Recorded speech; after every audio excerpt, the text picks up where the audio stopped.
भद्रावती तहसील के चोरा में 14 वर्षीय नाबालिग लड़की की मौत बहुत ही दुर्भाग्यपूर्ण और संदिग्ध है। जिला प्रशासन ने मामले की गंभीरता से जांच कर मृतक लड़की को न्याय दिलाने के निर्देश अनुसूचित जाति जमाती आयोग के उपाध्यक्ष धर्मपाल मेश्राम ने दिए। भद्रावती तहसील के चोरा में 14 वर्षीय नाबालिग लड़की की मौत बहुत ही दुर्भाग्यपूर्ण और संदिग्ध है।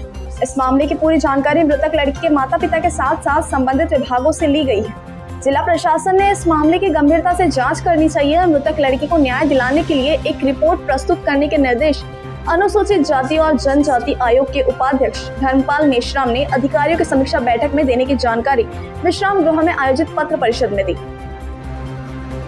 भद्रावती तालुक्यातल्या चोरा या गावी एका 14 वर्षाच्या पोरीची बलात्कार होऊन तिची हत्या की आत्महत्या आता संशयास्पद आहे। जर पीएम रिपोर्ट असं म्हणतो की तिची हत्या तिचा जो मृत्यू आहे तो पाण्यात बुडून झाला, जर तिचा मृत्यू पाण्यात बुडून झाला तर तिच्या नाकातून तोंडातून रक्त येण्याचं काय कारण आहे हे मला संशयास्पद वाटते। आणि त्यामुळे मी ज्या कोणी पीएम केलेला आहे, पोस्टमार्टम केलेला आहे, त्या समितीच्या प्रमुखांना आयोगाच्या समक्ष बोलावणे धाडलेलं आहे। त्याच पद्धतीने पोलीस तपासामध्ये अनेक पद्धतीचा लॅकुना राहिलेला आहे।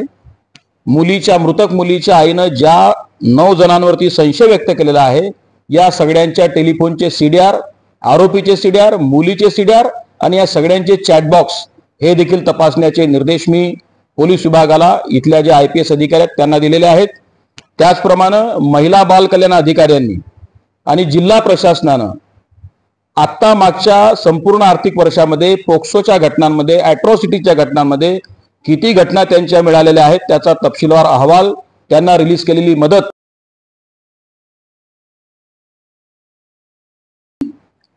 पोलीस प्रशासनाने जिल्हा विधी सेवा प्राधिकरणाकडे त्याची शिफारस करावी आणि त्याचं तपासणी करत 3 लाख ते 10 लाख रुपयापर्यंतची मदत जिल्हा महिला बाल कल्याण अधिकाऱ्याच्या मार्फत ती करावी, अशा पद्धतीची कायदेशीर तरतूद आहे।